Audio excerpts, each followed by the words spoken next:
At the outset, a profound darkness enveloped the depths, yet the Spirit of God hovered over the waters, poised to enact miracles. With merely a command, God transformed the emptiness into something magnificent.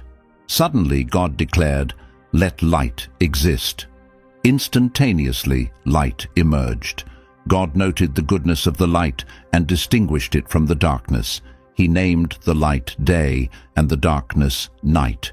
Dusk arrived and dawn followed, marking the conclusion of the first day. On the following day, God commanded, "Let there be a vault between the waters to divide them." This command materialized as the waters split into two layers, the lower waters and the upper, which God named sky. Dusk arrived and dawn followed. This was the second day. Entering the third day, God commanded, "Let the waters below the sky be gathered into one area, letting dry land appear." This too occurred. God named the dry land earth, and the collected waters seas, and once more God took delight in his achievements. Yet God continued, stating, "Let the earth sprout vegetation, plants bearing seeds and trees bearing fruit with seed, each according to its kind." As commanded, vegetation sprouted from the soil, plants bearing seeds and fruit trees with seeds, each true to its kind. God observed that this was good. Dusk arrived and dawn followed. This marked the third day. On the subsequent day, God announced, "Let there be lights in the sky to differentiate day from night, to mark the seasons, days, and years." Thus the lights dazzled in the sky, orchestrating the sequence of seasons and the flow of time. Two splendid celestial entities appeared. The larger, a commanding sun dominating the day with its radiant light, and the smaller, a gentle moon overseeing the night with her subtle glow. The stars, like minuscule jewels, adorned the heavens, casting a twinkling glow over the earth. God, content with his creation, admired the beautiful balance between light and dark. Yet, the act of creation was still unfolding. On the fifth day, God proclaimed, "Let the waters be filled with life, and let birds soar across the sky above the earth."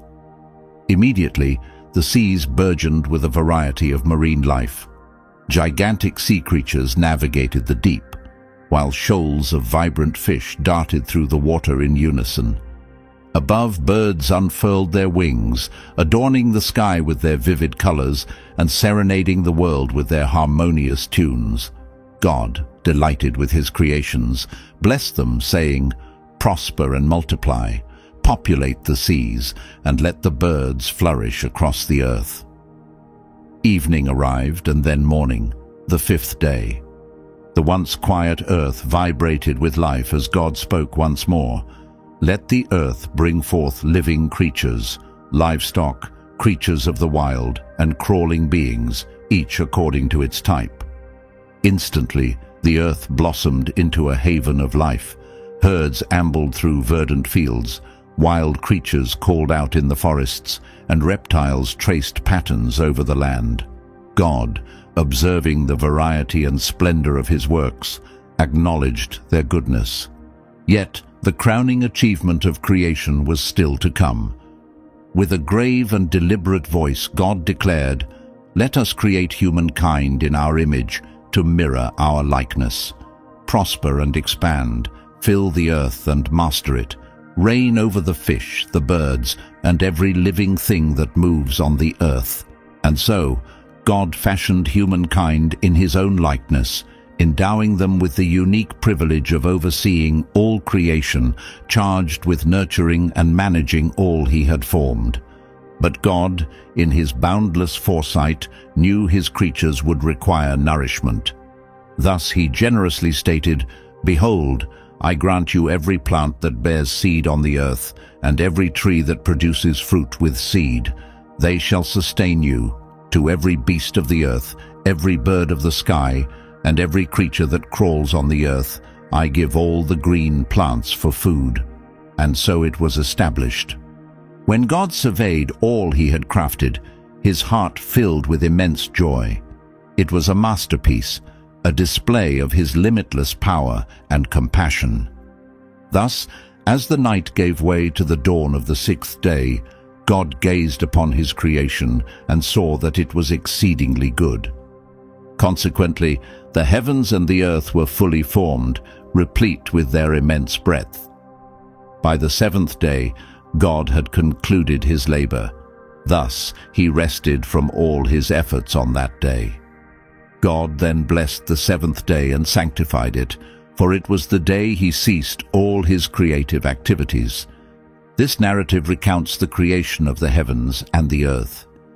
Initially, no vegetation had yet emerged on earth, nor had any plants sprouted, for the Lord God had not yet sent rain upon the earth, nor was there anyone to till the soil. Subsequently, the Lord God crafted a man from the earth's dust and infused life into him by breathing into his nostrils. The man came to life, his lungs drawing breath and his heart pulsing vigorously. Opening his eyes for the first time, he gazed in wonder at the surrounding world. In a gesture of love, God set out to create a unique haven for mankind. He cultivated a garden in Eden's eastern reaches, where he caused every kind of tree that was appealing to the eye and suitable for food to flourish. At the garden's heart, he placed the tree of life along with the tree of the knowledge of good and evil. Eden was not just visually stunning, but also a vital source of sustenance. A crystal-clear river flowed through it, branching into 4 rivers that extended to the earth's farthest bounds. The first river, Pishon, meandered through all of Havilah, where gold was abundant and of fine quality. Aromatic resin and onyx stone were also found there. The second river, Gihon, encircled the entire land of Cush. The third, the Tigris, flowed east of Ashur, and the fourth, the Euphrates. Amid this paradise, God positioned the man he had molded to tend and maintain this splendid garden. Nevertheless, God imparted a single stipulation to the man. "You are free to eat from any tree in the garden, but you must not eat from the tree of the knowledge of good and evil, for when you do, you will surely face death." This directive was the sole command God issued to man. The Lord God then presented to the man all the creatures he had made, inviting him to assign each a name. Thus, the man named every beast of the field, every bird of the air, and every wild creature. Despite the splendor surrounding him, the man sensed something was missing in his life. Recognizing this void, God declared, "It is not good for the man to be solitary. I will create a companion who complements him perfectly." God then induced a deep slumber in the man, and while he slept, God removed one of his ribs, sealing the flesh afterwards. From this rib, God crafted a woman to stand alongside the man as his equal and partner. Each detail of her being was crafted with intention and care. Upon awakening, the man was struck with awe at the sight of the woman and passionately exclaimed, "Finally, she is part of my own essence, my flesh. She will be known as woman, for she came from me." The man called his wife Eve, destined to be the ancestress of all humanity. From that point forward, it was understood that a man would leave his parents to unite with his wife, and together they would form a new, indivisible whole. Amidst the vibrant garden teeming with vitality, the saga of humankind took root. In this era of simplicity and transparency, both the man and woman were unclad and felt no shame, their bareness a symbol of their utter sincerity and mutual trust, both in their Creator and in each other. Adam and Eve dwelt in complete joy within the magnificent Garden of Eden, their days filled with laughter and strolls through beds of flowers, delighting in the garden's offerings and every new discovery they made.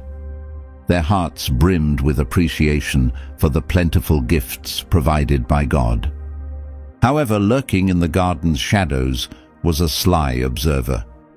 With a sinister grin, the serpent approached Eve and craftily asked, Has God truly forbidden you from eating the fruit of any tree in the garden? Planting seeds of doubt in her mind. Eve paused, yet she answered with innocence, "We can eat the fruit from any tree except for the tree of the knowledge of good and evil." "You will not surely die." The serpent's tone intensified, filled with allure. "Your eyes will be opened, and you will become like God, understanding both good and evil." A longing to explore the unknown ignited within Eve. Overwhelmed by curiosity, she extended her hand, plucked the fruit, and tasted it. The flavor was heavenly, prompting her to share it with her husband, who also consumed the forbidden fruit. Instantly, their eyes were opened to a previously unseen truth. They were bare. Their exposure, once unnoticed, now overwhelmed them with embarrassment. With shaky hands, they crafted garments from fig leaves to conceal their bareness, hiding among the dense greenery of the garden. As the evening breeze began to cool, the man and woman detected the sound of God the Lord moving through the garden. Burdened with guilt, they sought concealment among the trees to evade his gaze. Yet God the Lord called to the man, "Where are you?" The man responded, "I heard you in the garden, and I hid because I was bare and afraid." "Who revealed to you that you were bare?" God inquired. "Did you eat from the tree I forbade you?" The man admitted, "The woman you provided to be with me handed me the fruit, and I ate." Then the Lord God questioned the woman, "What is this you have done?" She explained, "The serpent tricked me, and I ate." Turning to the serpent, God declared with a firm and grave tone, "Since you have done this, you are the most cursed of all creatures, both wild and tame. You shall crawl on your belly and consume dust all your life. I will create hostility between you and the woman, and between your descendants and hers. She will crush your head, and you will strike her heel." Then God turned to the woman, his words resonant with the weight of future ages. "Your childbirth pains will be greatly increased. You will give birth in great discomfort. You will yearn for your husband, but he will dominate you." God then addressed the man, stating, "Because you heeded your wife's advice and ate from the tree I forbade, the ground is now cursed because of you. You will toil in sorrow your entire life. It will sprout thorns and thistles for you, and you will eat the plants of the field. Through hard labor and the sweat of your brow, you will have food to eat until you return to the ground from which you were made. For you are dust, and to dust you shall return." Afterwards, the Lord God fashioned garments from animal skins for the man and his wife, and clothed them, remarking, "Now the human has become like one of us, in knowing good and evil." With sorrow but determined to safeguard his creation, God expelled the man and woman from the Garden of Eden. The paradise of flawless harmony and beauty was no longer accessible to them, as sin had marred their existence. As they departed, the garden faded from view, and the first sunset beyond Eden streaked the sky with crimson. The unfolding of the cosmos, laden with marvels and misfortunes, began an everlasting narrative of conflict, salvation, and aspiration. In the harsh lands to the east of Eden, Adam and Eve bore two sons, Cain and Abel.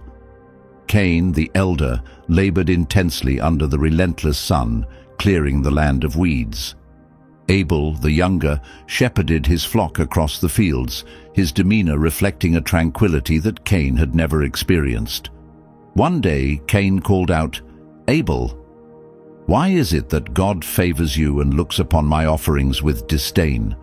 What do you possess that I lack?"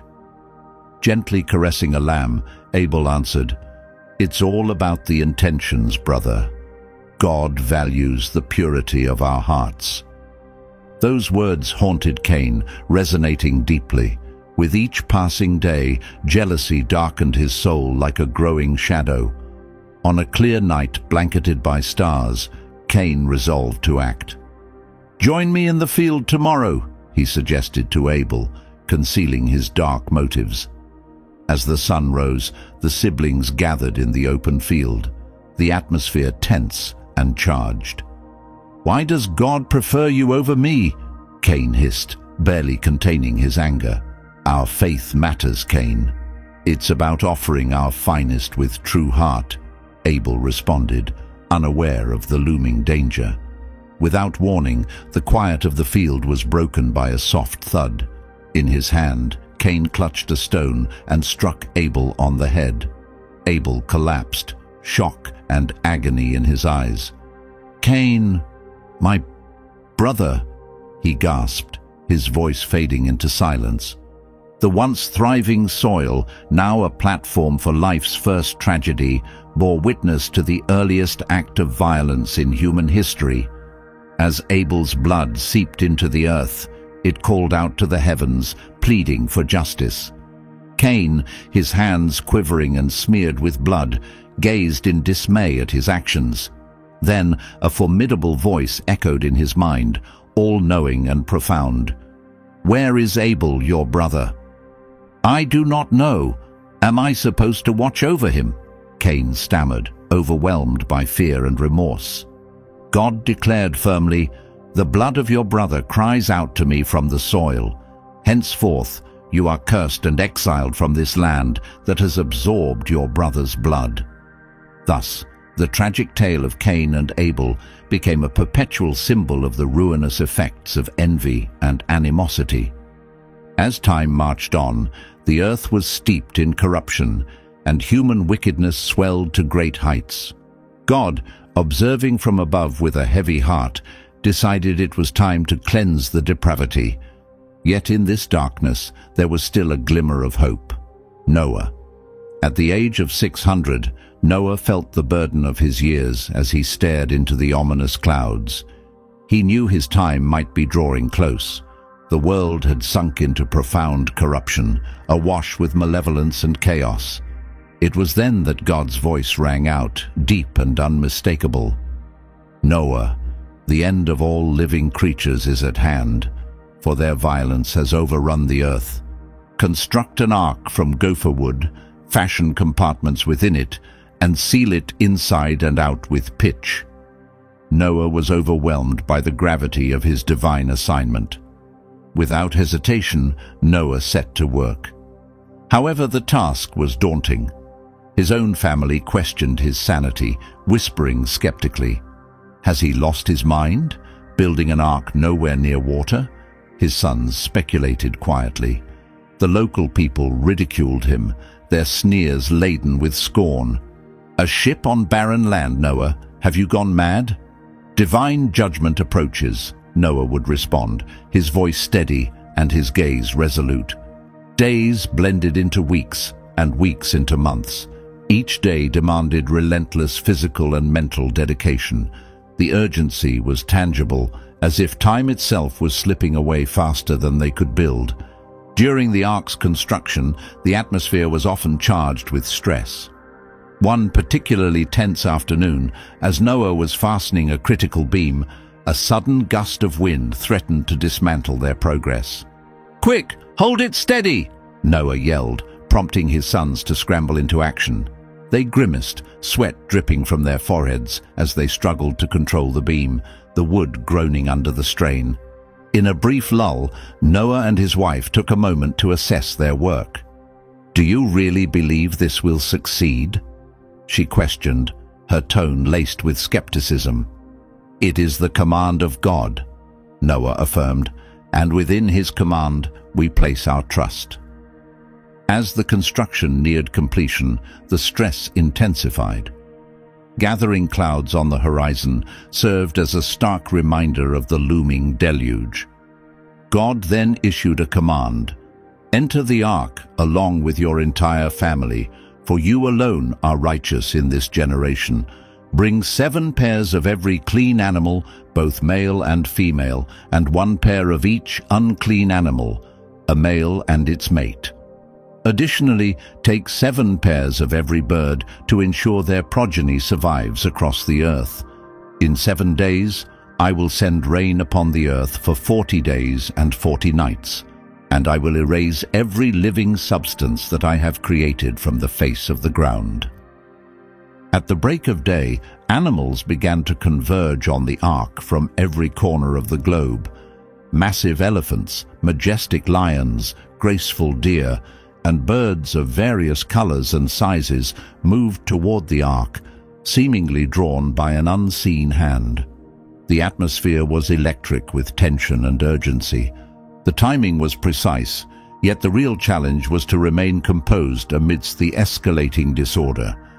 As the final pair of animals stepped aboard, the skies abruptly darkened, heralding the start of the storm.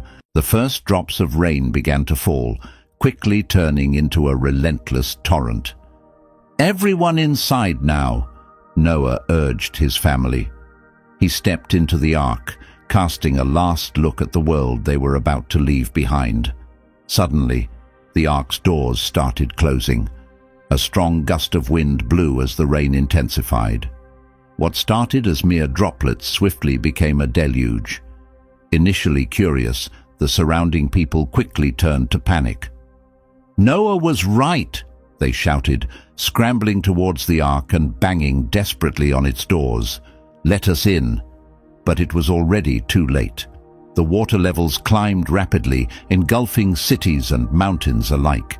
The outside screams dwindled, overtaken by the disturbing sounds of water and the ark's groaning timbers.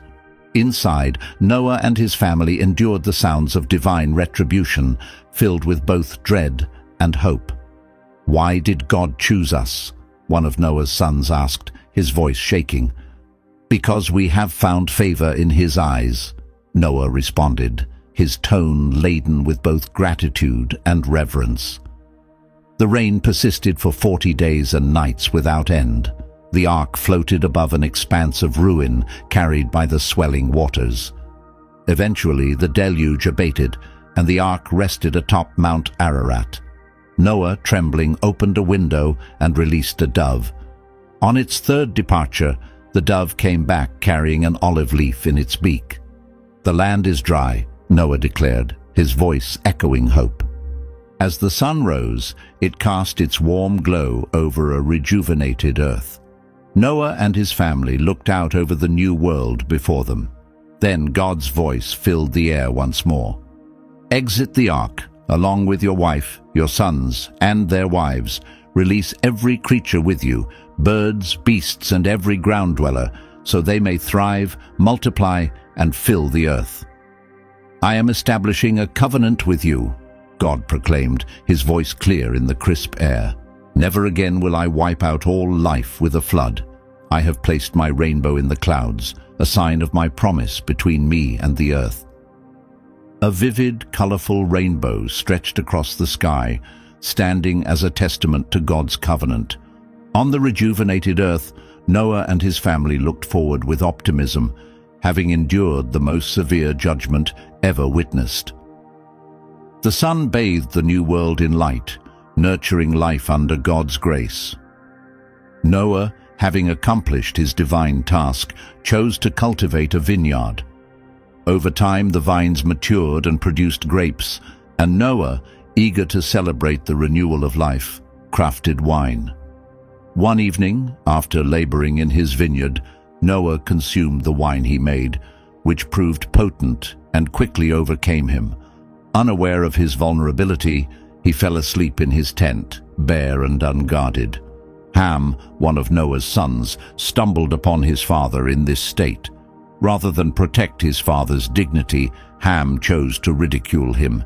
He exited the tent and scornfully told his brothers, "Come and see old Noah, drunk and bare for all to see."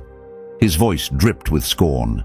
Shem and Japheth, hearing this, exchanged looks of disapproval.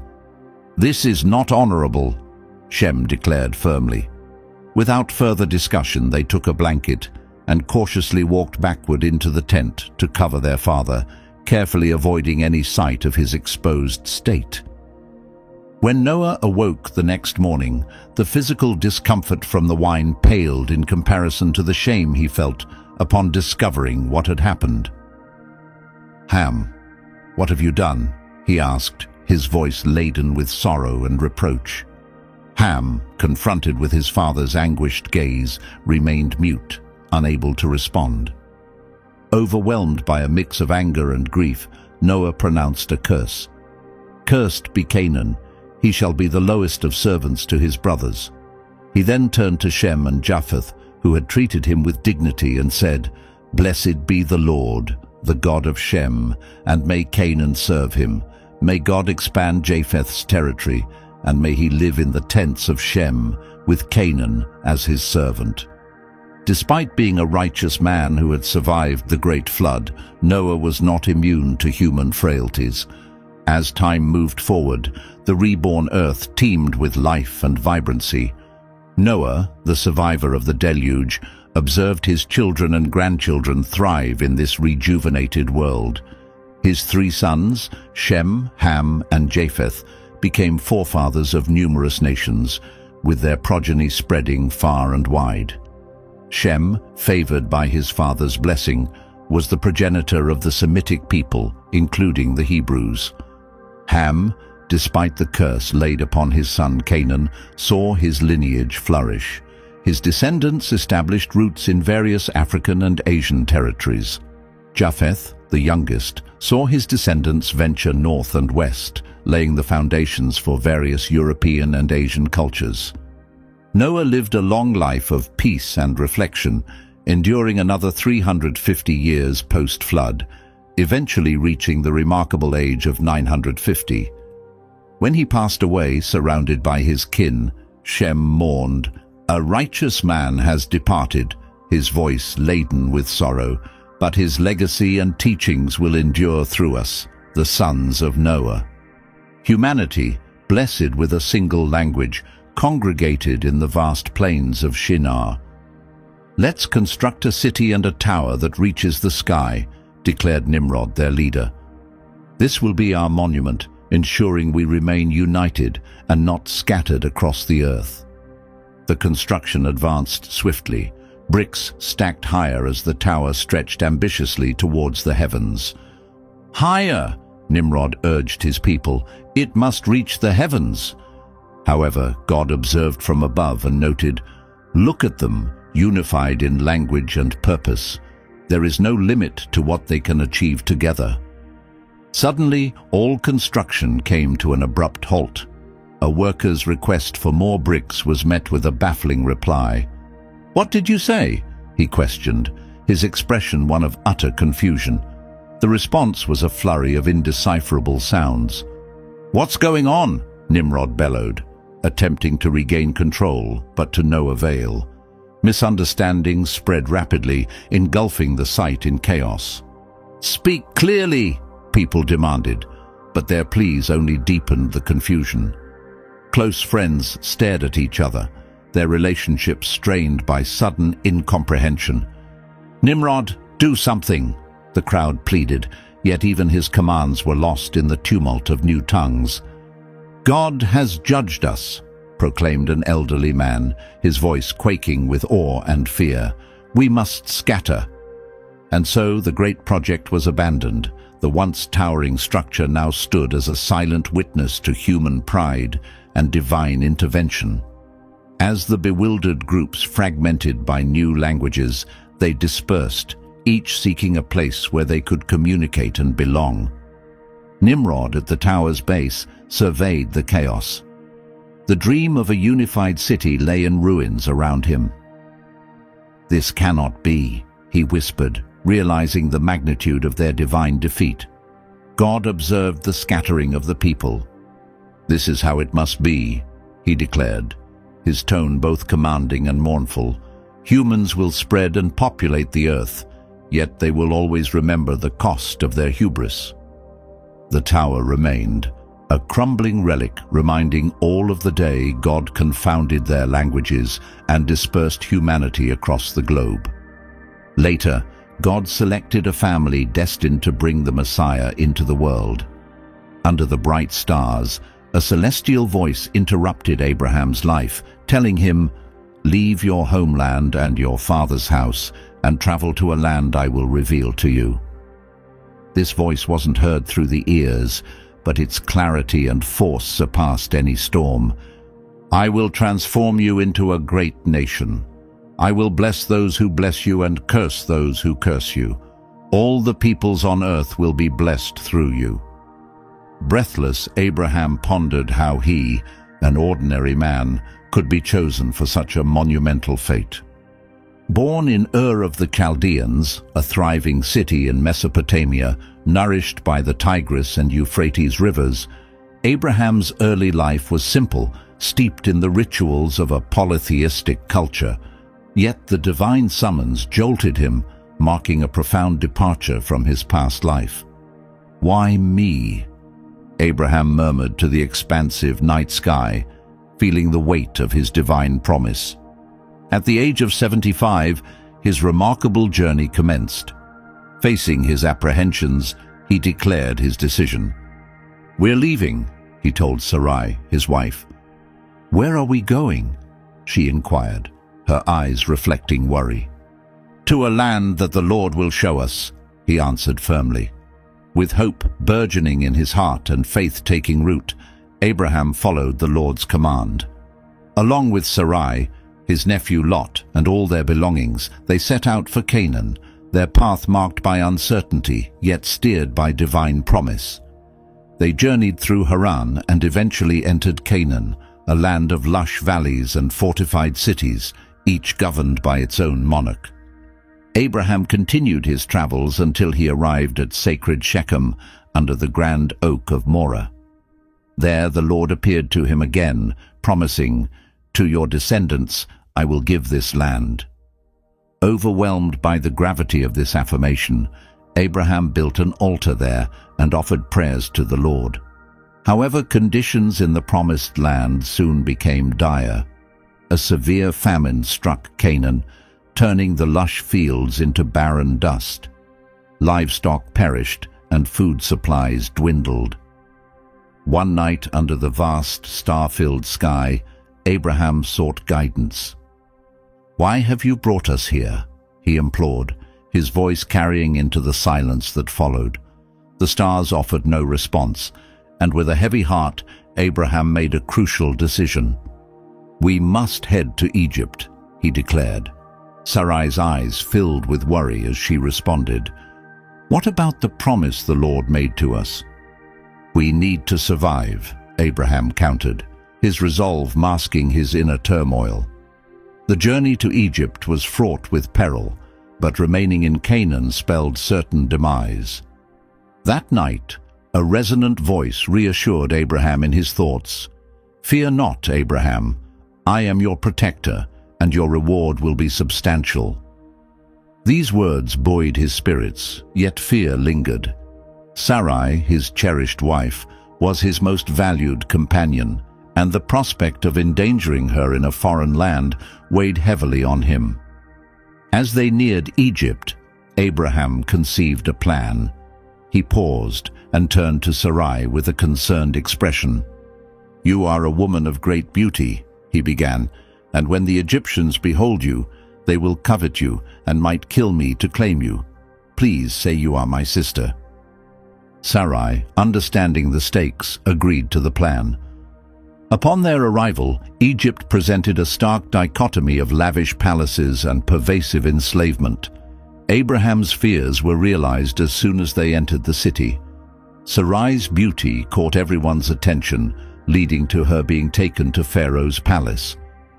In return, Abraham was compensated with sheep, cattle, donkeys, servants, and camels. However, their relief was brief as mysterious plagues soon struck Pharaoh and his household, casting a shadow of turmoil and affliction. Infuriated and confused, Pharaoh summoned Abraham for an explanation. "What have you done to me? Why didn't you tell me she was your wife? Your deception has brought curses upon my household. Take your wife and leave my land immediately." Feeling both ashamed and relieved, Abraham gathered Sarai and all their belongings to depart Egypt.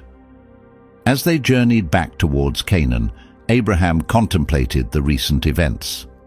"The Lord truly serves as a shield and guide during uncertain times," he reflected. Once back in Canaan, Abraham, Sarai, and their nephew Lot encountered a fresh dilemma. Their herds and wealth had increased to the point where the land could no longer sustain them all. Disputes broke out among the shepherds. Tensions rose, pushing the families toward potential conflict. "Peace," Abraham intervened. "Lot, we must avoid strife between us and among our herders. We are kin. Observe the land around us.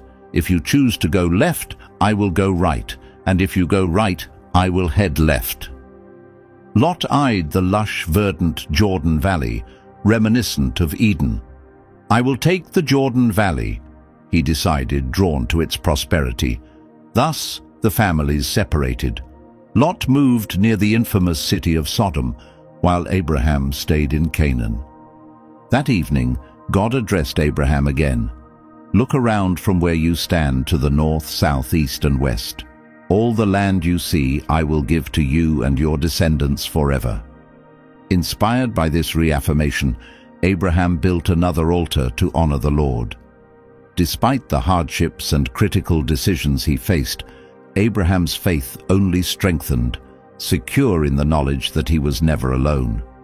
Meanwhile, Lot faced mounting troubles on the plains near Sodom, overshadowed by the creeping darkness of corruption and peril, unbeknownst to Abraham. It was only when Abraham was resting under the oaks of Mamre that he became aware of a potential divine encounter. Looking up, he noticed 3 men standing close by. Without any delay, he approached them with great deference, bowing deeply. "My Lord," Abraham implored earnestly, "if I have found favor in your eyes, please allow me to fetch some water to wash your feet and rest beneath this tree. I'll prepare a meal for you so that you may refresh yourselves before continuing on your journey." "Very well," they agreed. "Do as you have proposed." Abraham quickly went to the tent and instructed Sarai, "Hurry, take 3 seahs of our best flour, knead it, and bake some bread." He then selected a choice calf from his herd and handed it over to a servant to prepare. He swiftly arranged a meal of curds, milk, and the prepared meat, serving it to the visitors under the tree while he stood nearby. During the meal, one of the men inquired, "Where is Sarai, your wife?" Abraham pointed towards the tent, saying, "She's in there." The man, speaking with a tone of assurance, then declared, "When I return to you next year, Sarai will have a son." Sarai, overhearing this from the tent's entrance, chuckled quietly to herself, skeptical of such a promise. "Can I really experience such joy at my age, and my husband so old?" Then the Lord questioned Abraham, "Why did Sarai laugh? Does she doubt she can bear a child at her age? Is anything too hard for the Lord? I will return at the scheduled time next year, and Sarai will have a son." After their meal, the men stood and gazed towards Sodom. Abraham walked with them to send them off, and that's when the Lord confided in him about his impending judgment on Sodom and Gomorrah. "The outcry against these cities is so severe, and their sin so grave, that I must go down and see if their deeds match the outcry that has reached me." Anxious about the fate of the righteous in those cities, Abraham interjected, "Would you also destroy the righteous along with the wicked? What if there are 50 righteous people within the city? Would you not spare it for their sakes?" The Lord responded, "Should I find 50 just individuals within Sodom, the entire city shall be preserved for their sake." Abraham humbly continued, "Though I am merely dust and ashes, I've taken the liberty to speak further. What if only 10 are found?" He pressed on. The Lord affirmed, "If 10 are found, I will refrain from destroying the city." Following their dialogue, Abraham walked back to his tent, his mind clouded with worry. He was aware that his nephew Lot resided in Sodom. At the same time, 2 angels made their entrance into Sodom. Lot, who was seated at the city's entrance, noticed them and promptly rose to greet them. "Kindly stay at my home for the night," he invited them. You may wash your feet and set off again at dawn." The angels initially declined, preferring to stay in the town square, but after Lot's persistent urging, they relented and followed him to his residence. There he hosted a grand meal and made unleavened bread for them, which they ate together.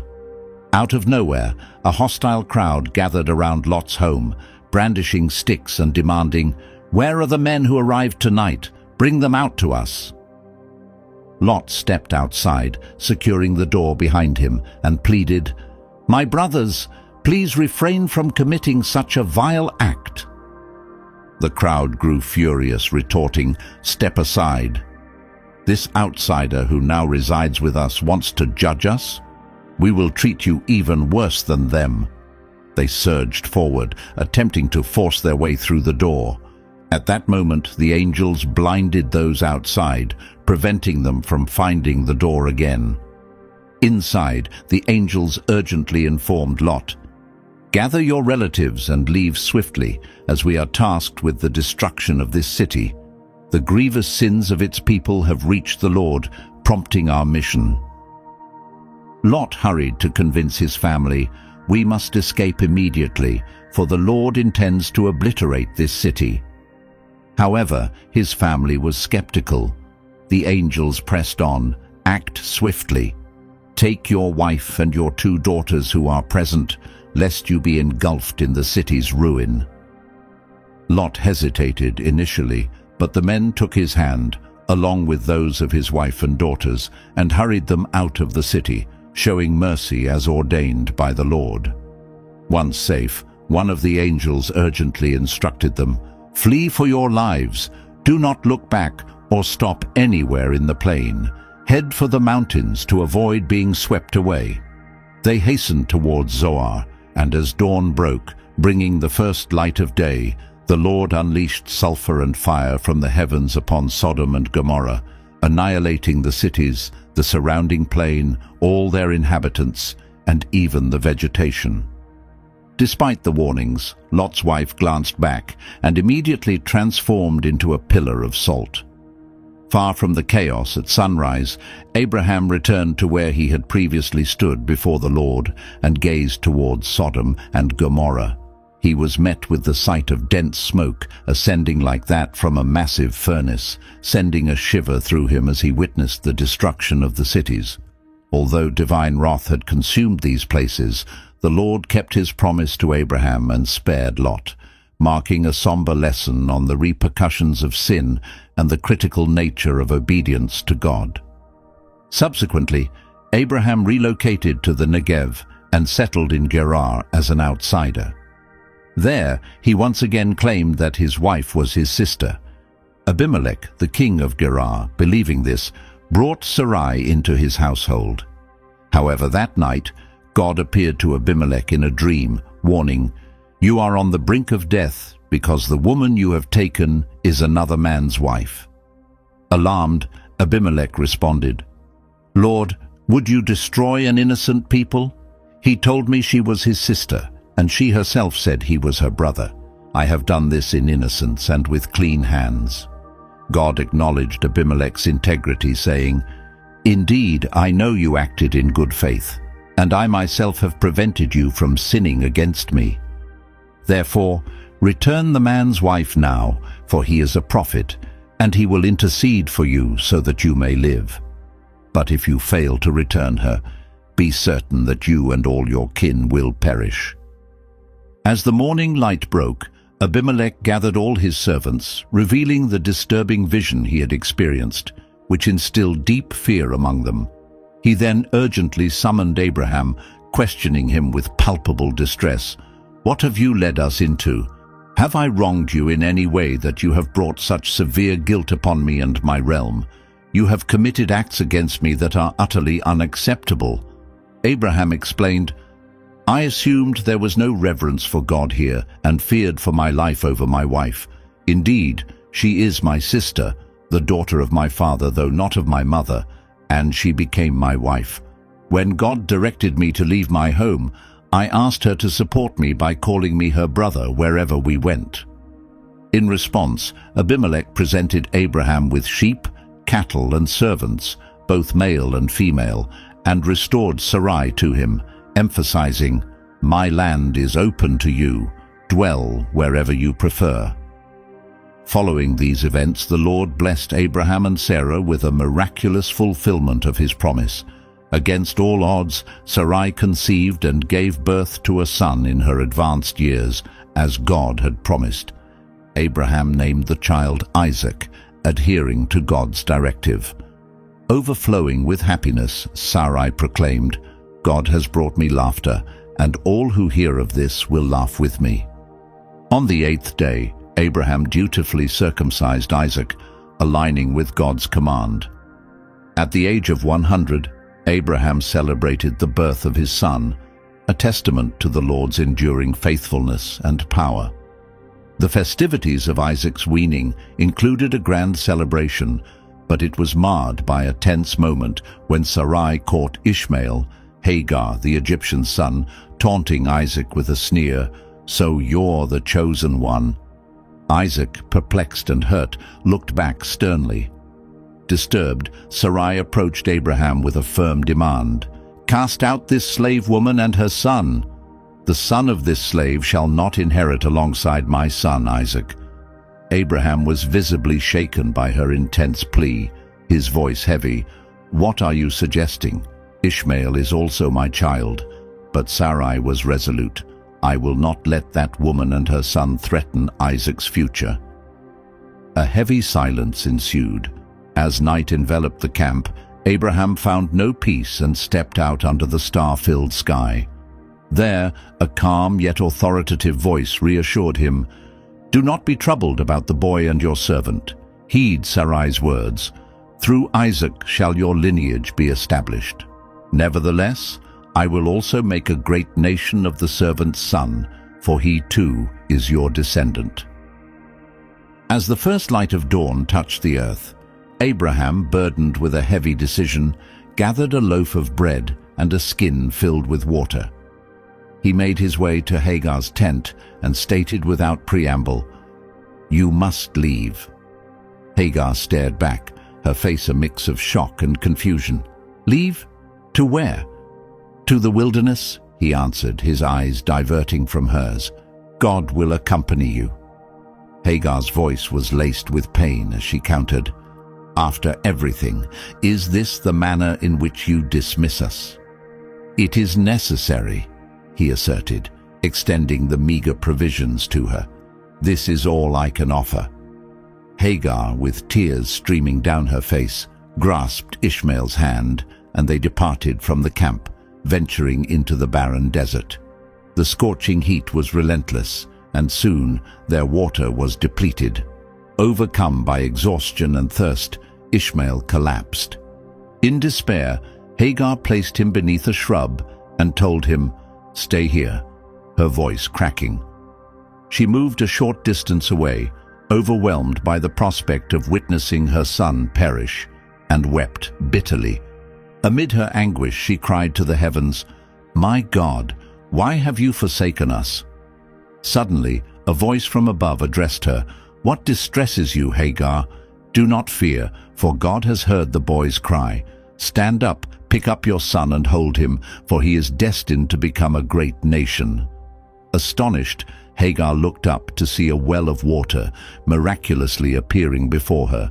She quickly filled the skin, rushed back, and gave Ishmael a drink, reviving his spirits. During this time, God was preparing another profound test for Abraham. From the heavens, God called out, "Abraham," to which he replied, "Here I am," always attentive to God's voice.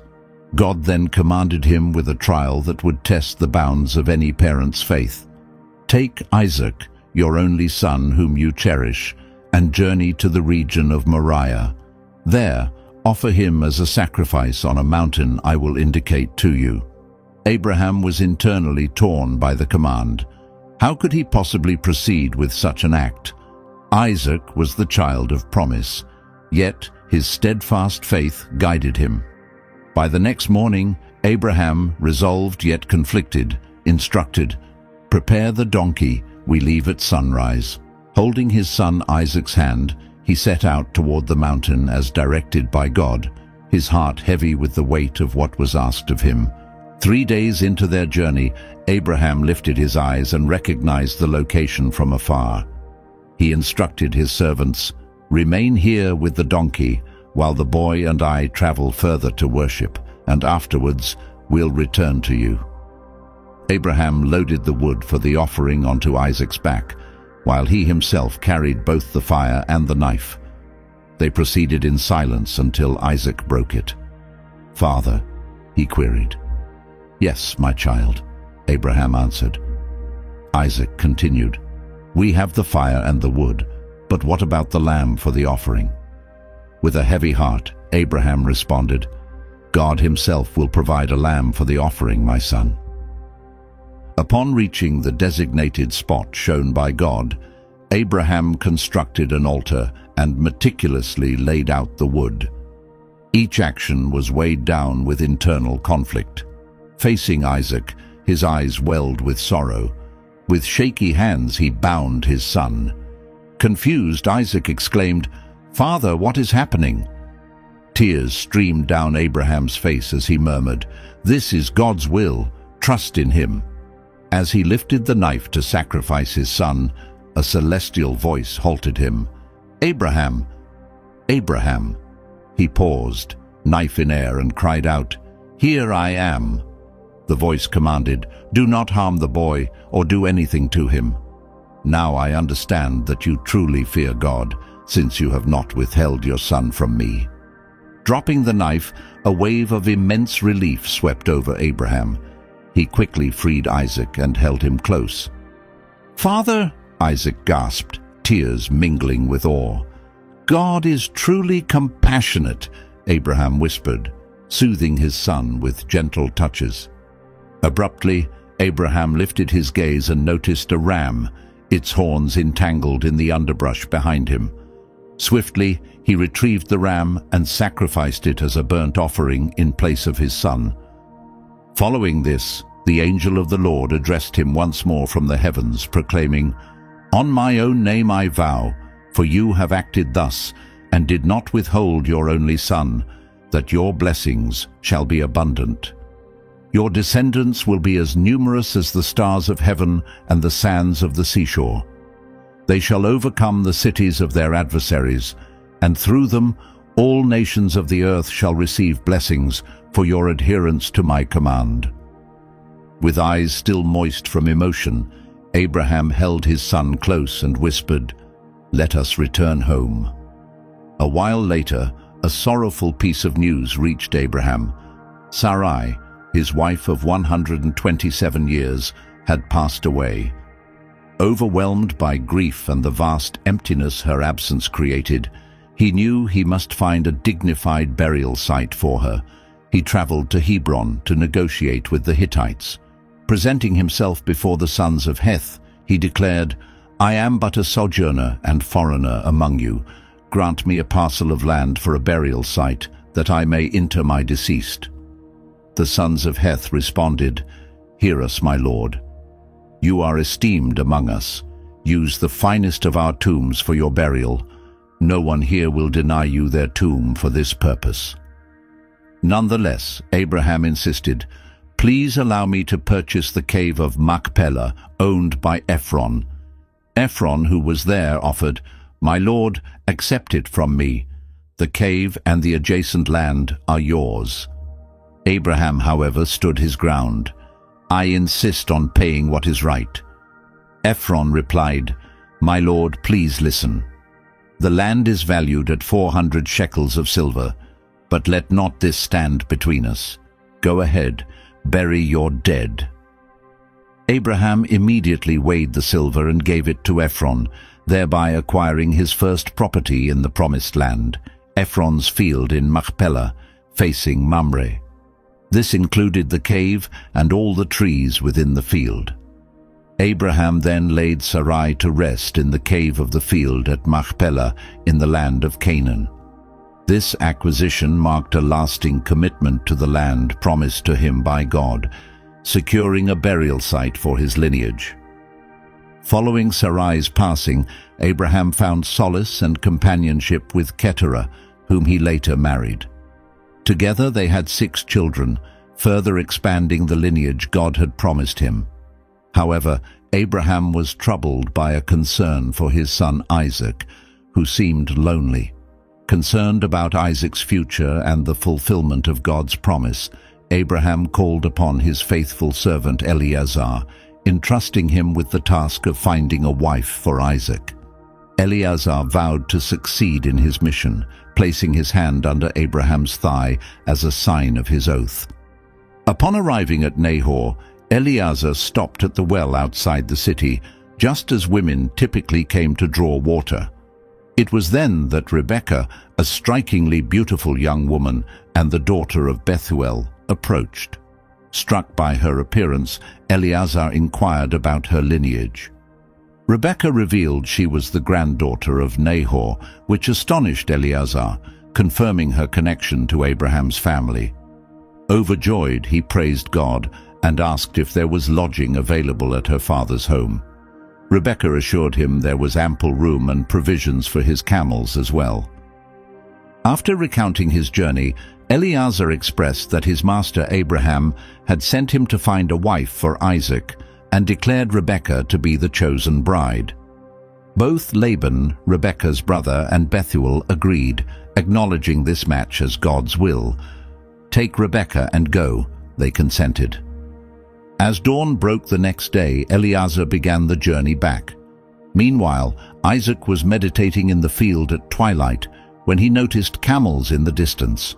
Rebekah, upon seeing Isaac, inquired about the man approaching. When told it was her future husband, she modestly covered herself with a veil. Upon meeting, a silent exchange of glances confirmed their instant, deep connection. "Rebekah," Isaac uttered gently, welcoming her. Their eyes met, and a profound love was ignited at that moment. Abraham, witnessing his son's newfound happiness, felt a deep sense of fulfillment. Despite his previous losses and challenges, he saw the continuation of God's promise in the union of Isaac and Rebekah. As dusk settled over the sandy dunes, Abraham called his children to gather around the crackling fire. "Father, tell us about the promise God made to you," they implored with eyes full of wonder. With a warm smile, Abraham recounted, "God assured me that my descendants would be as numerous as the stars above us." Jun, ever curious, chimed in, "Do we also belong to that promise?" "Indeed you do," Abraham assured them, his gaze sweeping lovingly over each child. "Each of you plays a role in God's grand design for our family." As the years unfolded, Yokshan became the progenitor of Sheba and Dedan, perpetuating the lineage that the Lord had pledged. The joyful laughter of children echoed through the camp, signaling the flourishing of Abraham's blessings. Aware that his time was drawing close, Abraham summoned Isaac. With serene composure he declared, "My son, I bequeath to you all my earthly belongings. You are the child born of the covenant I shared with Sarai. The duty to uphold our divine legacy rests upon you." Isaac, understanding the magnitude of his responsibility, affirmed, "I will faithfully carry forward your legacy, father." Meanwhile, Ishmael, Abraham's eldest born from Hagar, received word of his father's failing health from afar. Compelled by a sense of urgency, he traveled swiftly back to the family encampment. Upon his arrival, a surprised Isaac greeted him. "Ishmael, what brings you here?" "To bid farewell to our father," responded Ishmael with a grave tone. At the twilight of his life, Abraham sensed the reunion of his sons. He opened his weary eyes, and a gentle smile graced his face upon seeing Isaac and Ishmael together again. In that moment of familial unity, Abraham passed away peacefully at the age of 175. Abraham's spirit joined the Lord, leaving behind a legacy interwoven with the fulfillment of divine promises. Despite their past tensions, Isaac and Ishmael came together to mourn their father. They jointly carried Abraham's body to the cave of Machpelah, the burial site he had secured for his family. As they laid his body to rest, Ishmael turned to Isaac and remarked, "Despite everything, we remain brothers." Isaac gave a subdued smile in agreement, saying, "Indeed, today we stand united in honoring our father." The soft desert breeze whispered around them. Both brothers realized that Abraham's legacy transcended possessions and land. It was rooted in a heritage of faith and obedience. They departed from the cave, confident that their father's life would continue to encourage future generations to embrace God's path as Abraham had. As time moved forward, the progeny of Abraham grew into nations. God's blessing manifested in Isaac's life through Rebekah's pregnancy, which held a unique surprise, twins wrestling within her. Confounded by the ceaseless turmoil within her, Rebekah sought divine insights and received a prophetic response. "Two nations reside in your womb, and the elder shall serve the younger." Esau was the first to emerge at birth, robust and hairy, followed closely by Jacob, who clung to his brother's heel. This marked the start of Jacob's lifelong quest for primacy. While Esau became strong and untamed, a favored son of the fields for Isaac, Jacob inclined towards wisdom and was often found in the company of elders, closely nurtured by Rebekah. The paths of the two brothers diverged distinctly, setting the stage for an inevitable contention over a singular divine blessing. One day, an exhausted Esau returned from the field, desperately hungry. Jacob seized the opportunity, offering a bowl of lentil stew in exchange for Esau's birthright. Driven by his immediate hunger, Esau carelessly traded his birthright for temporary relief, unwittingly altering the destiny of two burgeoning nations with his impulsive choice. Jacob was aware that securing his father's blessing was crucial, despite already possessing the birthright through a vow. As Isaac grew old and his sight dimmed, the critical moment approached. One day, Isaac called for Esau, intending to bless him, but Esau was out hunting. Seizing the opportunity, Rebekah quickly devised a scheme. "Jacob, fetch 2 young goats from our herd," she instructed. "I will prepare your father's favorite stew, and you will go to him in your brother's stead to receive the blessing." Jacob hesitated, concerned about the risks of impersonation. "Mother, my skin is smooth, unlike Esau's hairy skin. If father touches me, he'll know the truth and curse me instead of blessing me." Rebekah, resolute and unwavering, assured him, "Should any curse arise, let it be on me. Just follow my instructions." Jacob then disguised himself with goat skins to replicate Esau's hairy texture and donned Esau's garments to mimic his scent. With the prepared stew, he entered his father's tent. Tension filled the air as Isaac spoke. "Who is it, my son?" In a subdued tone, Jacob lied. "I am Esau, your firstborn. I have done as you instructed. Please sit up and eat of my game that you might bless me." Isaac, sensing something amiss due to the voice he heard, reached out to touch Jacob. Feeling the hairy hands and smelling the familiar scent of Esau's clothes, his suspicions were momentarily allayed, and he bestowed his blessing. With his heart pounding, Jacob listened intently as Isaac pronounced, "May God give you of the dew of heaven and the richness of the earth, an abundance of grain and new wine. Let nations serve you and peoples bow down to you." These words secured Jacob's destiny in line with God's promise, but the truth of his deception would soon come to light. Esau came back, and upon seeking his father Isaac's blessing, confronted a harsh truth as Isaac said, "The blessing has already been bestowed. What more can I offer you, my son?" In that moment, the depth of his brother's betrayal hit him, and Esau let out a profound cry of despair. "Father, isn't there a blessing for me too?" but the blessing was irrevocably given.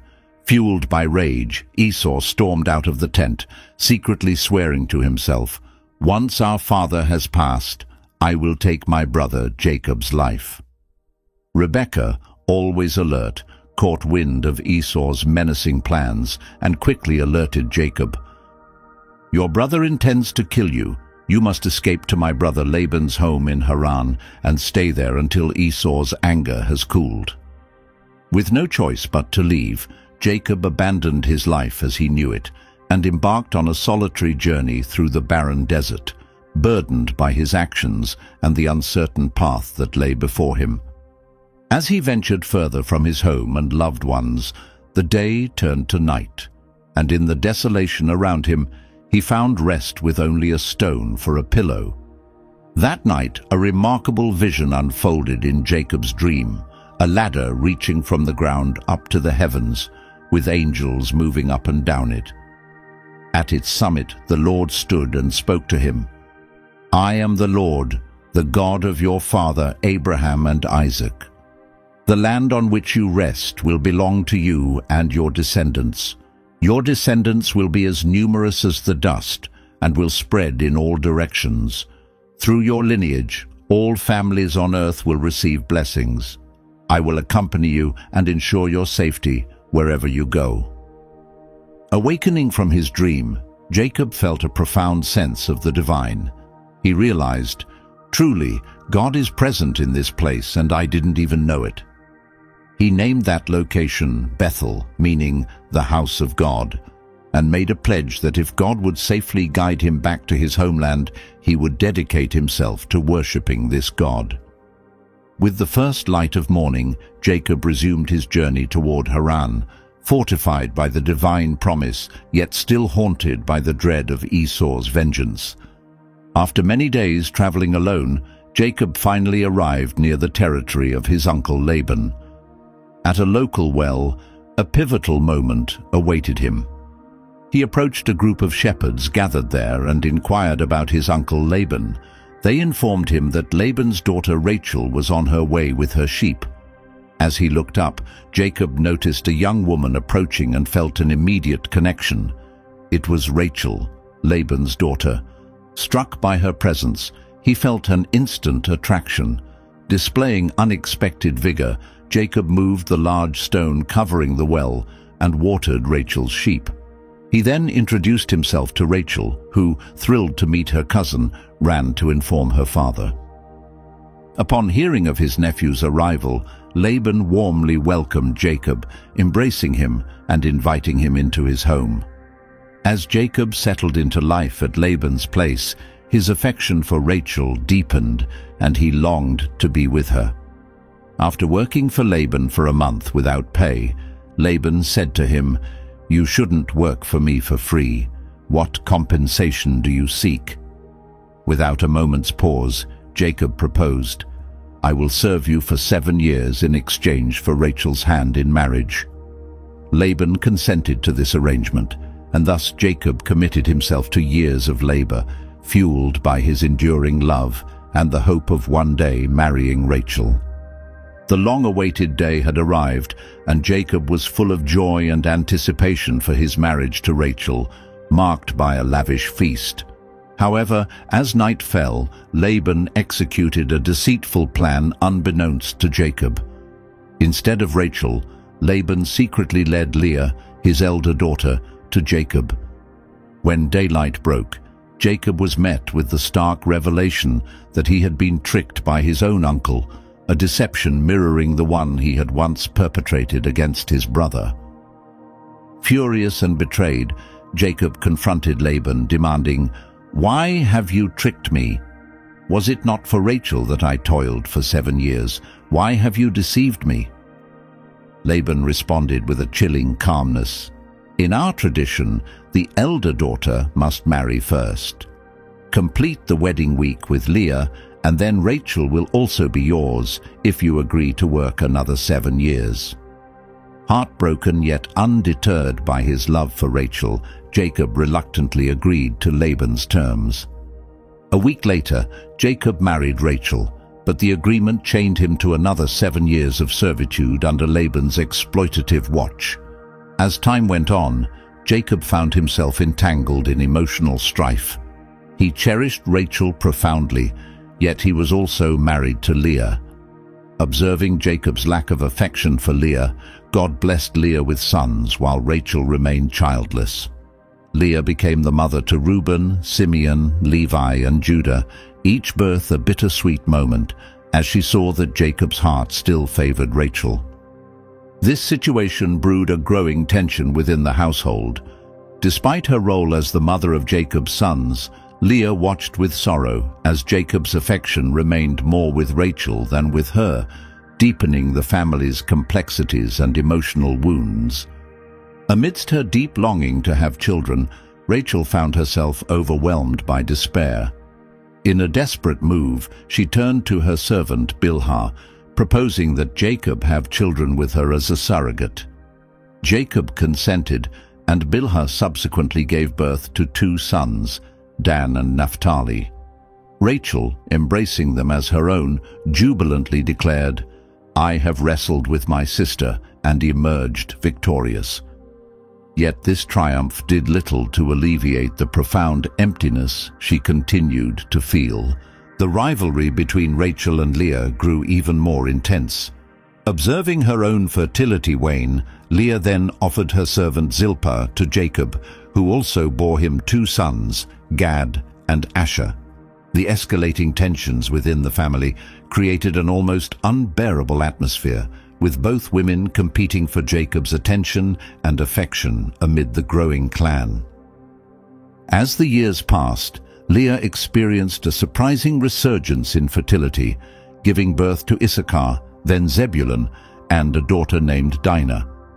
Yet Rachel remained shadowed by her inability to conceive, her anguish and despair permeating the family dynamic. But in a pivotal moment of grace, when all hope seemed lost, Rachel's prayers were answered.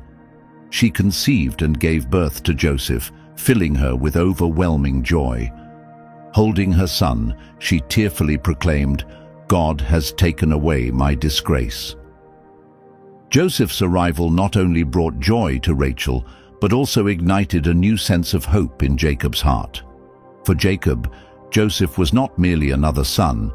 He was the long-awaited child of his beloved Rachel, symbolizing a new beginning and a restoration of peace within his divided family.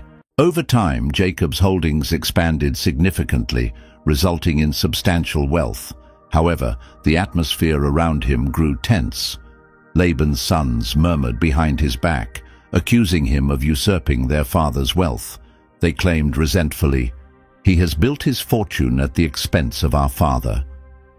Jacob noticed a shift in Laban's demeanor. Once warm glances turned cold with suspicion and discontent, signaling a turning point. It was during this time that God communicated with Jacob, instructing him, "Go back to the land of your ancestors, and I will accompany you." Encouraged by this celestial assurance, Jacob realized it was time to move on. He discreetly gathered Rachel and Leah, explaining the necessity of their departure from Laban's household without being overheard. Rachel asserted, "What God has reclaimed from our father rightfully belongs to our family. We are acting in the best interest of our children." Leah agreed with determination, aware they had nothing left to lose. At the break of dawn, under the faint early light, Jacob, along with his family and extensive livestock, quietly began their journey back to Canaan. Unbeknownst to Jacob, Rachel had secretly taken her father's household idols, setting the stage for future conflicts. Laban, upon discovering his family and possessions were gone, was furious and quickly mobilized his men to chase after Jacob. For a full week, his anger seethed. Yet, in the silence of the night, God visited Laban in a dream, cautioning him, "Watch your words with Jacob, and do not disrupt his journey." This divine intervention slowed Laban, though it did not diminish his resolve for a confrontation. When Laban finally caught up to Jacob in the hills of Gilead, he erupted, "How could you do this? You've tricked me and taken my daughters as if they were war prisoners. Without the warning from your gods, I would have already brought you to justice."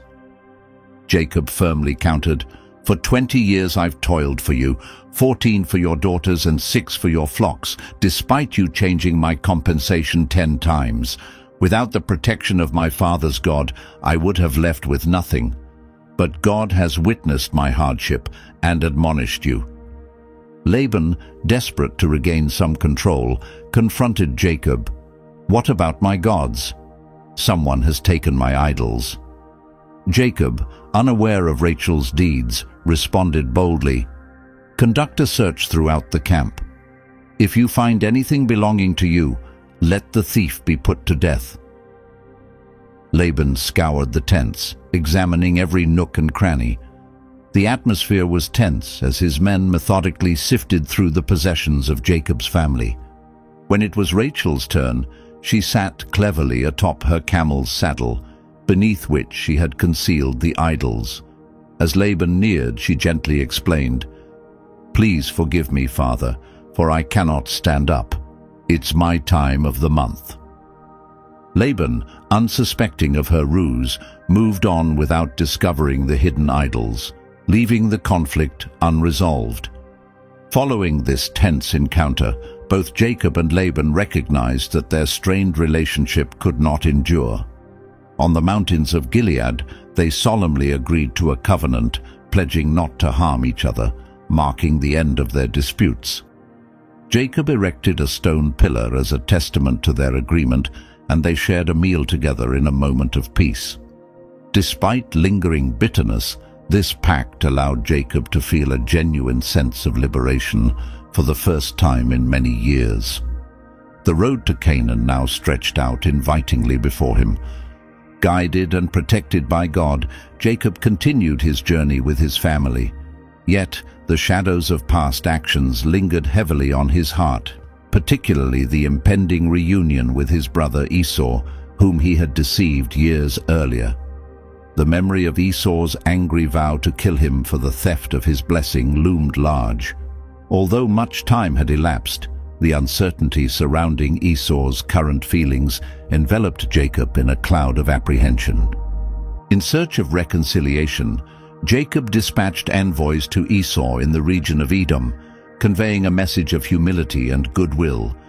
"Inform Esau that his servant Jacob has accumulated considerable wealth and desires to gain his favor." However, the messengers returned with alarming news that chilled Jacob to the bone. Esau was approaching with an entourage of 400 men. Fear and apprehension wrapped around Jacob like a thick fog. In a bid for survival, Jacob strategically split his family and belongings into 2 separate groups. This way, should Esau launch an attack, there was a chance that at least one group could flee to safety. Although the plan was fraught with risk, Jacob held on to his faith. He also arranged to send Esau a substantial tribute, herds of sheep, goats, camels, cattle, and donkeys, hoping these successive offerings would mollify his brother's potentially hardened heart. Amidst his anxious preparations, Jacob found a moment for prayer, beseeching the God of his ancestors for guidance and protection. As night descended, he led his 2 wives and 11 children to cross the Jabbok River, its waters cold and turbulent. After ensuring his family was safe on the opposite shore, he returned to assist with their possessions.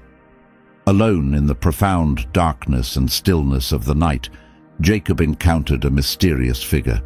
Without any preamble, this figure engaged Jacob in a physical struggle. The confrontation was intense, with the stranger exhibiting almost supernatural strength. Yet Jacob, fueled by a mix of fear and determination, matched his opponent blow for blow. As the hours stretched on, the struggle seemed to suspend time itself, reduced to just Jacob and his opponent in a monumental clash. Eventually, the stranger, unable to overpower Jacob, struck him on the hip, dislocating it. Despite the agonizing pain, Jacob clung on, demanding, "I will not release you unless you bless me." His adversary then asked, "What is your name?" To which Jacob replied, "Jacob." The figure then proclaimed, "You shall no longer be called Jacob, but Israel, for you have struggled with God and with men, and have overcome." As dawn broke, the stranger disappeared, leaving Jacob, now Israel, profoundly changed. He had not only received a new name, but had undergone a transformation of identity and spirit. With a new sense of self and purpose, albeit limping from his injury, Israel crossed back to his family, ready to face whatever lay ahead with renewed vigor. As Jacob prepared for what he feared might be the most harrowing encounter of his life, he positioned his family safely behind and moved forward alone to meet Esau. With the horizon drawing closer, Jacob finally spotted Esau approaching with his 400 men. The moment was charged with tension, yet it unfolded with an unexpected grace.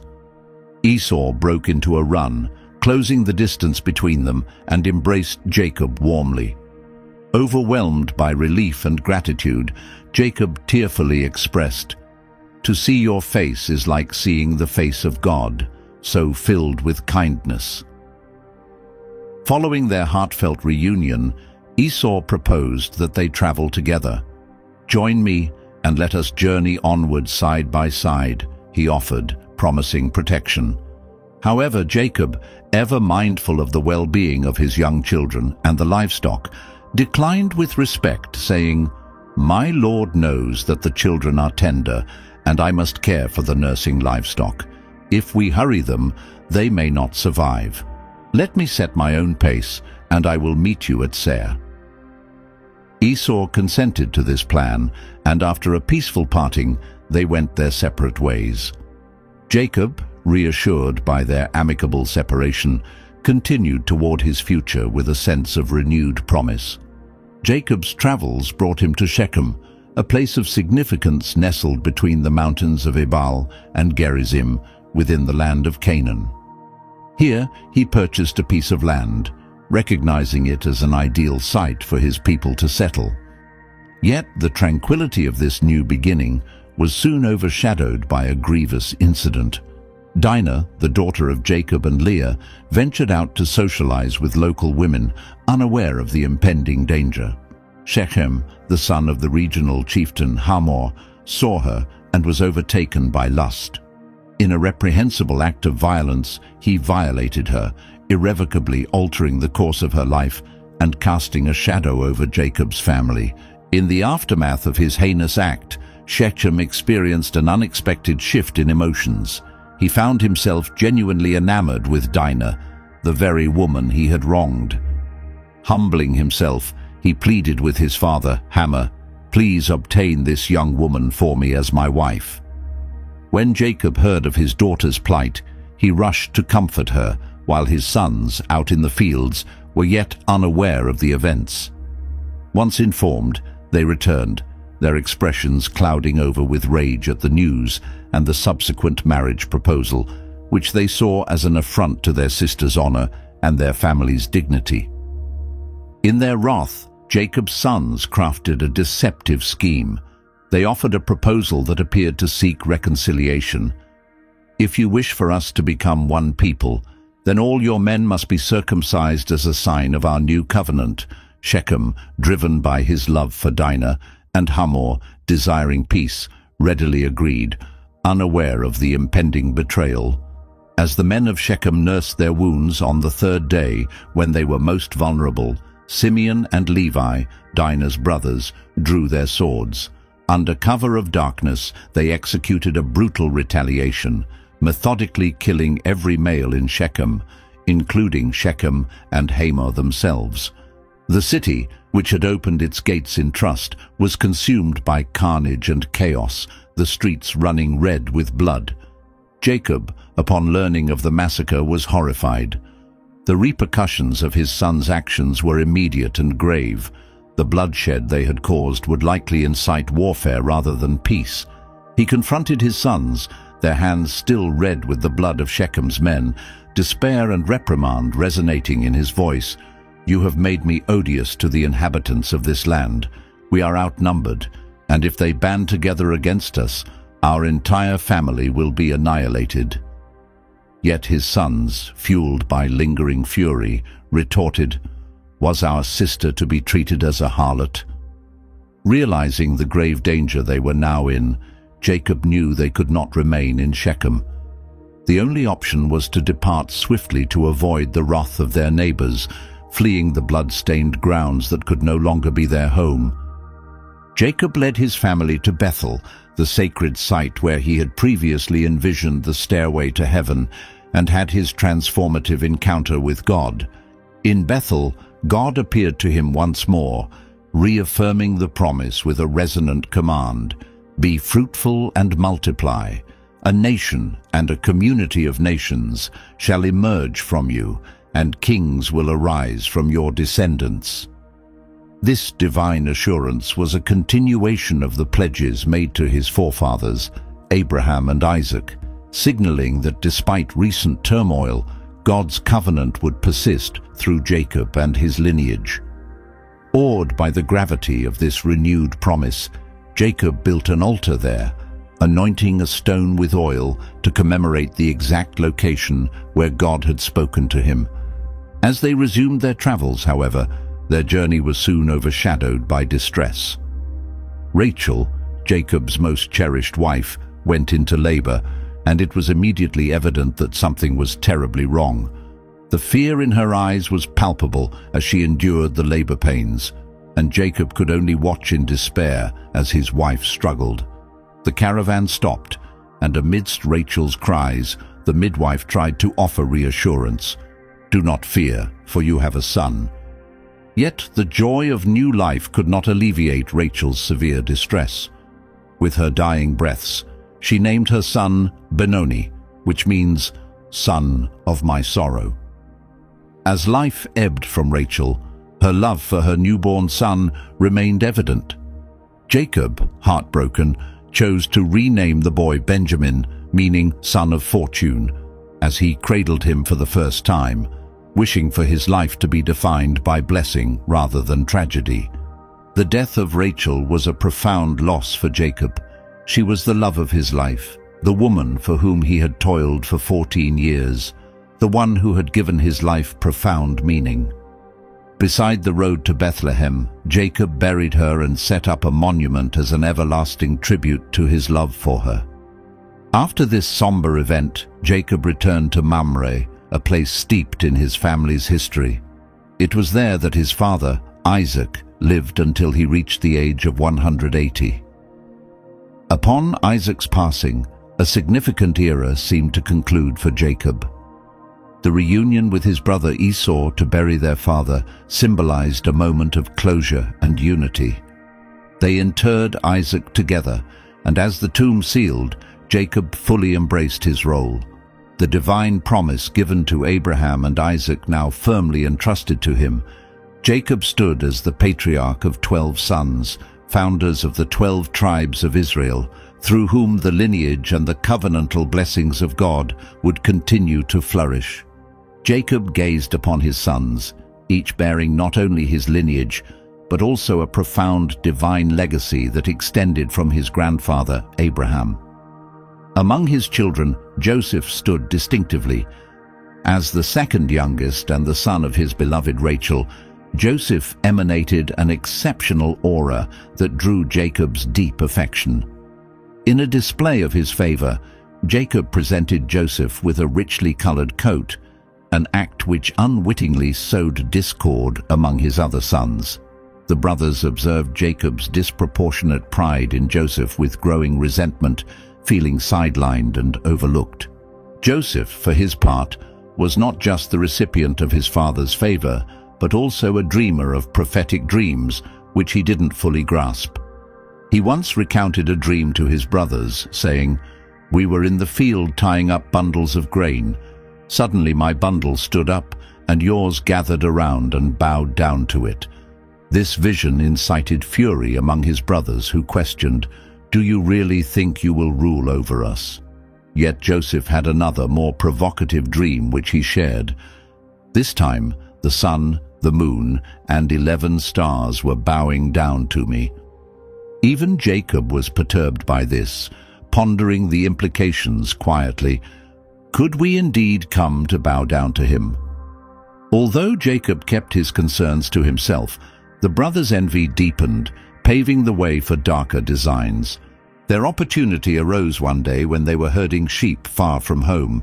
Spotting Joseph from afar, clad in his vibrant coat, a stark symbol of their father's partiality, they plotted in contempt. "Here comes that dreamer. Let's kill him and throw him into one of these pits.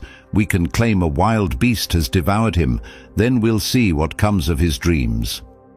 Reuben, however, sought to prevent bloodshed. He suggested, "Let's not take his life. Throw him into this pit here in the wilderness, but do not harm him physically." Reuben's intent was to later rescue Joseph and safely bring him back to their father. Thus, when Joseph reached them, they aggressively stripped him of his colorful coat and cast him into an empty pit. Alone and terrified, Joseph lay at the bottom of the pit, while his brothers callously returned to their meal, indifferent to the fear and confusion of their brother as they plotted his fate. As a group of Ishmaelite merchants journeyed toward Egypt, Judah proposed a different plan instead of murder. "What profit is there if we kill our brother? Let's sell him to these passing Ishmaelites. He is, after all, our own kin." Consequently, Joseph was traded for 20 pieces of silver and taken to Egypt as a slave. When his brothers returned, they brought Joseph's vibrant robe, now tainted with goat's blood, causing their father Jacob to mourn deeply, believing his cherished son was dead. Meanwhile, Joseph was sold to Potiphar, a high-ranking official and the captain of the guard for the Pharaoh. Though far from his kin, Joseph was not without company. God was with him, blessing all his endeavors. Potiphar soon recognized Joseph's exceptional qualities and appointed him as the overseer of his entire estate, trusting him with extensive responsibilities. Under Joseph's care, Potiphar's household flourished, indicating that even in adversity, Joseph had secured a stable position. Yet, new challenges awaited him. Potiphar's wife, captivated by Joseph's youthful attractiveness and success, persistently sought to seduce him. Joseph, steadfast in his moral convictions and loyalty to God, consistently declined her advances. He once explained to her, "My master has denied me nothing but you, as you are his wife. How could I commit such an evil act and sin against God?" Despite his refusals, she continued her attempts. On one occasion, when they were alone, she seized his cloak and tried to coerce him. Joseph escaped, leaving behind his cloak. This act of integrity, however, led to severe repercussions. Out of spite and embarrassment, she falsely accused him of trying to take advantage of her. Enraged by the accusations, Potiphar had Joseph imprisoned. From overseeing a prominent household, Joseph found himself confined to a jail cell. Yet even there, God remained with him, allowing him to find favor with the prison guard, who assigned him responsibilities over the other detainees. God's unwavering support was evident as Joseph's talents continued to shine.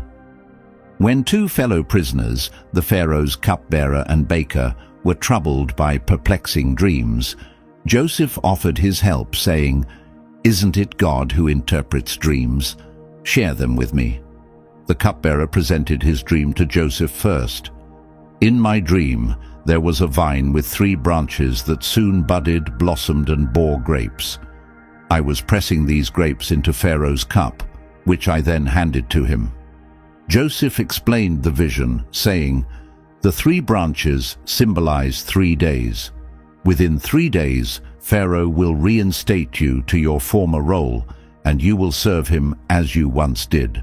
However, when you regain your freedom, please do remember to mention my plight to Pharaoh." Heartened by the optimistic interpretation, the baker relayed his own dream.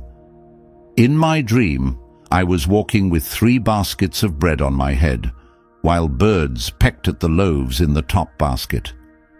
Joseph, with a sense of sorrow, interpreted, "The 3 baskets also signify 3 days.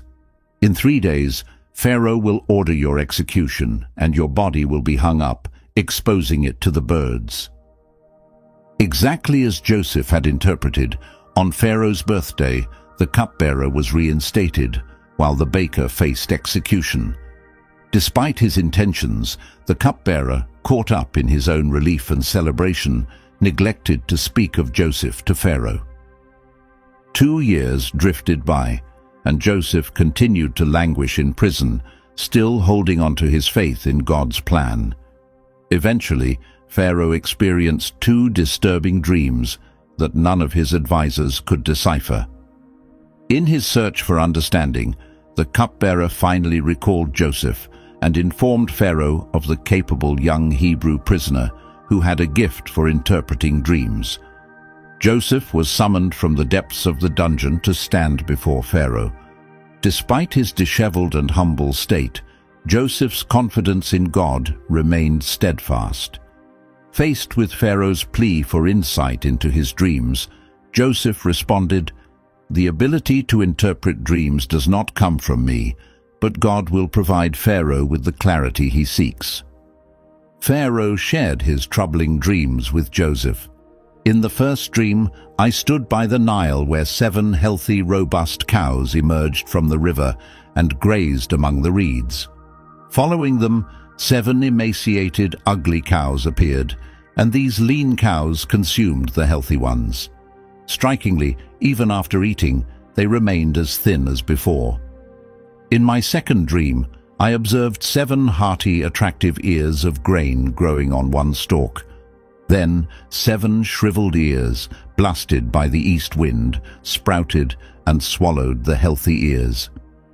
Disturbed by these visions and finding no solace in his advisor's interpretations, Pharaoh turned to Joseph, who reassured him that the answers lay with God. Joseph interpreted, "The 2 dreams are one and the same, foretelling future events decreed by God.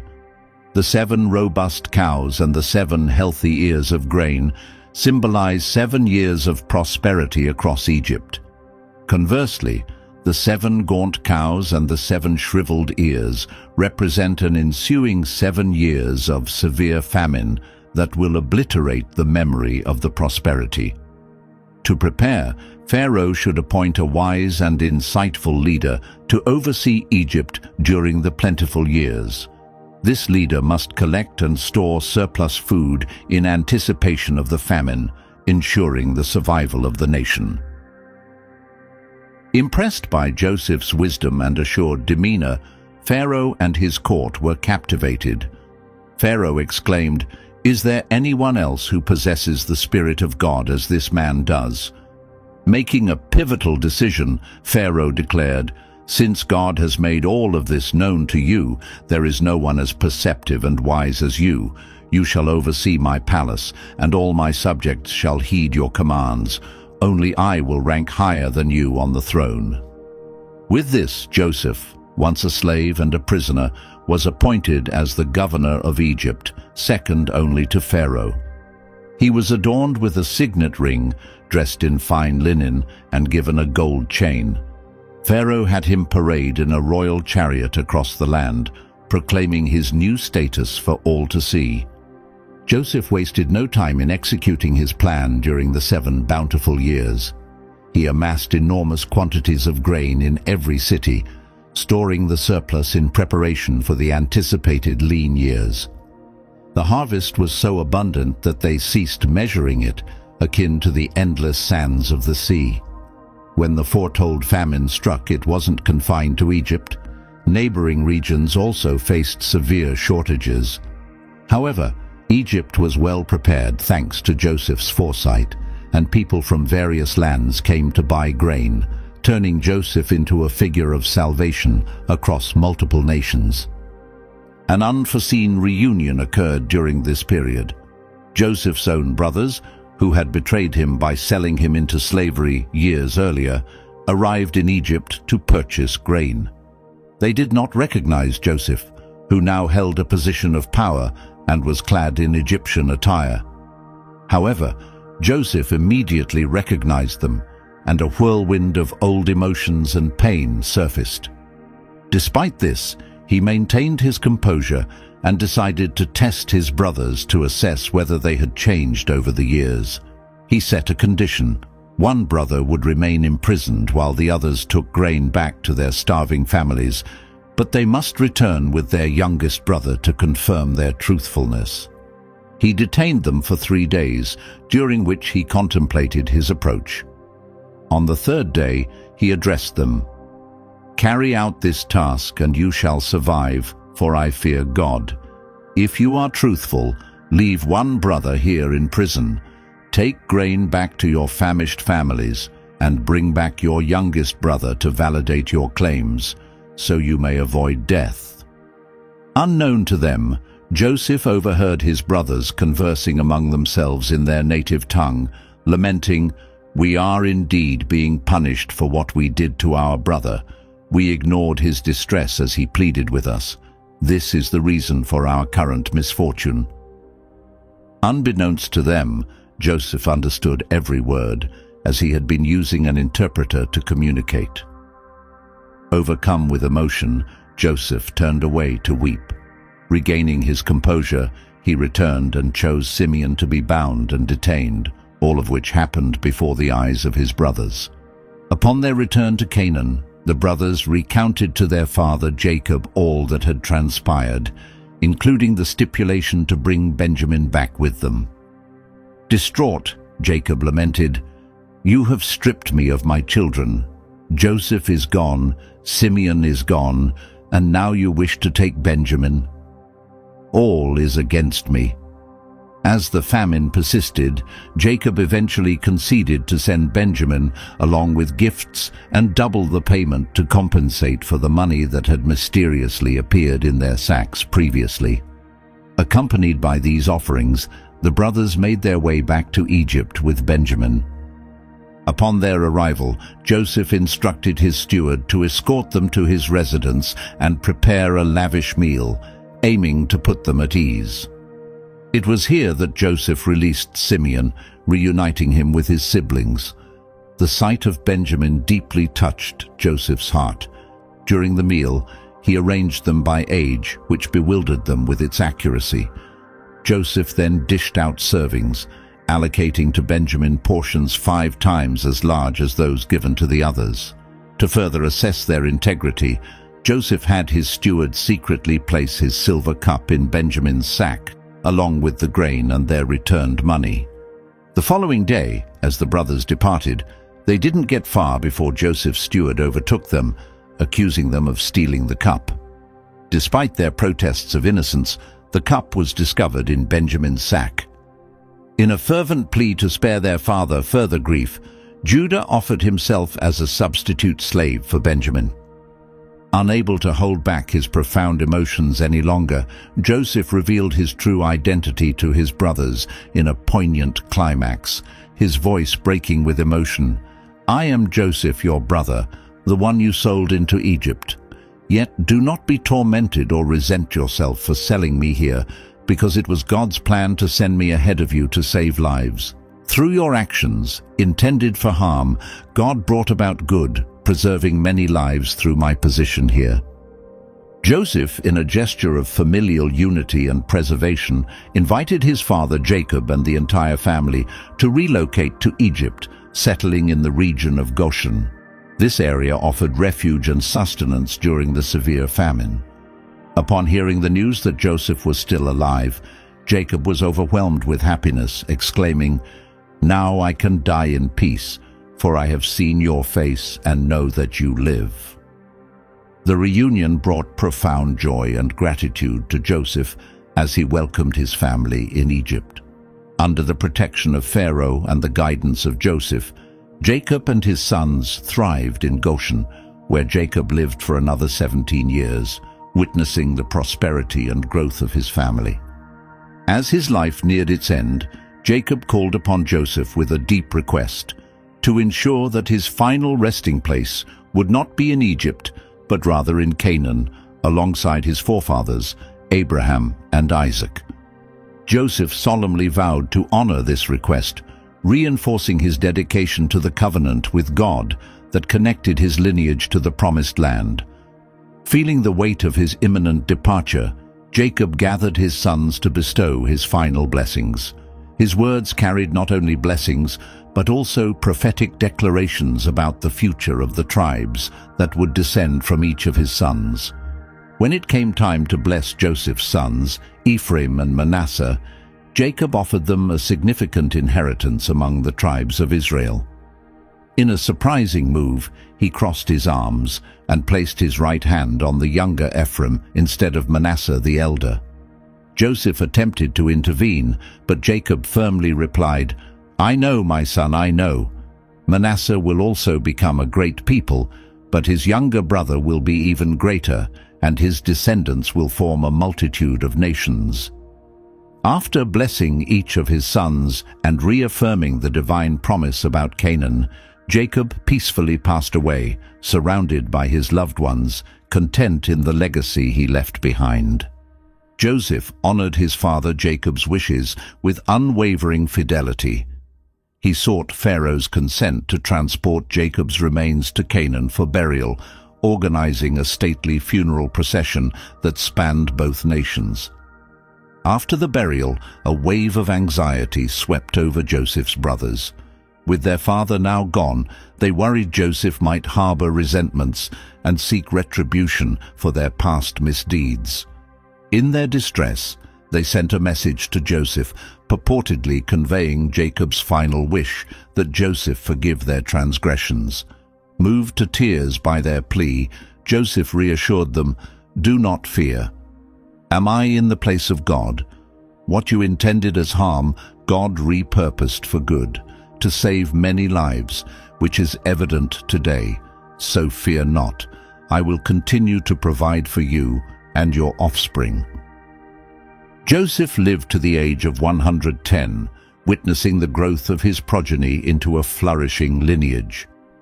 As his own end drew near, he gathered his family to exact a solemn vow that when God led them back to the promised land, they would take his remains with them. This promise held through generations, even as the Israelites eventually endured slavery in Egypt. Yet, the divine promise remained steadfast and intact.